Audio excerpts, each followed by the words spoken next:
సరస్వతీదేవి తీవ్రంగా ఆలోచించి పాలకడల నుండి పాలను, శివుని తలపై గంగమ్మనడిగి నీళ్లను, మన్మధుని చెరుకు విల్లు నుండి చక్కెరను, ఊటి ఉద్యానవనం నుండి తెయాకును తెప్పించి అన్నిటినీ కలిపి అగ్ని సాక్షిగా కాచి వడబోసి ఇచ్చిందో చక్కని చిక్కని టీ.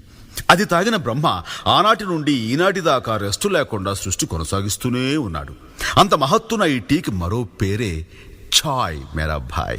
ఈ ఛాయ్ చరిత్రను నోరారా చెబుతా, నోరూరేలా వినుకోవోయ్. ఆహా. ఆ